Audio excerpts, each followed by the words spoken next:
জ্বালানির জ্বালা উল্টোডাঙ্গা সেক্টর 5 রুটে বাড়লো অটোর ভাড়া, এক ধাক্কায় 5 টাকা। আর ফুলবাগানে ঝোপ বুঝে কোপ, অভিযোগ কোথাও ভাড়া বেড়েছে 2 টাকা, কোথাও 3 টাকা।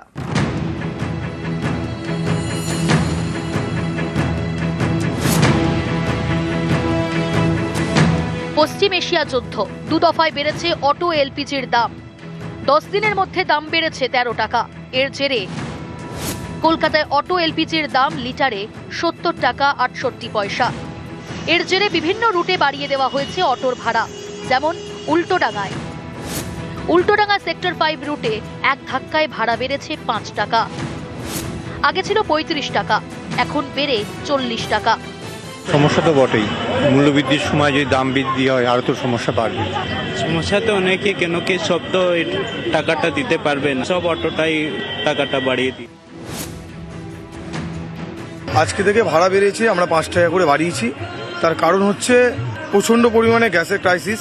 মিনিমাম 8 ঘন্টা 9 ঘন্টা 10 ঘন্টা করে একটা অটোর লাইনে দাঁড়াতে হচ্ছে। তারপরে গ্যাসের ভাড়াও, গ্যাসের দামও বেড়ে গেছে, এখন 72 টাকা সামথিং হয়ে গেছে।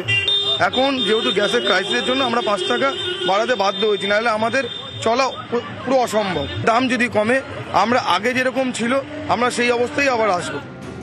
ফুলবাগান অটো স্ট্যান্ড, অভিযোগ এখানে ঝোপ বুঝে কোপ মারছেন অটো চালকরা। কেউ 2 টাকা বেশি নিচ্ছেন, কেউ 3 টাকা। ফুলবাগান থেকে মানিকতলার অটো ভাড়া ছিল 15 টাকা, তা বেড়ে হয়েছে 17 টাকা। ফুলবাগান গিরিশ পার্ক ছিল 20 টাকা, সেটা বেড়ে হয়েছে 23 টাকা। ভাড়া কি বৃদ্ধি হয়েছে? এখন গ্যাস ভরতে লাগছে আমাদের 6 ঘন্টা 7 ঘন্টা, ভাড়া ওই 1 টাকা 2 টাকা 3 টাকা এইরকম। যাকে যেমন বাড়ছে এরকম। অটোর ভাড়া বেড়ে গেলে কোনো ইনকাম নেই, কাজকর্ম নেই, তো সমস্যা হবে না। নিউজ 18 বাংলা।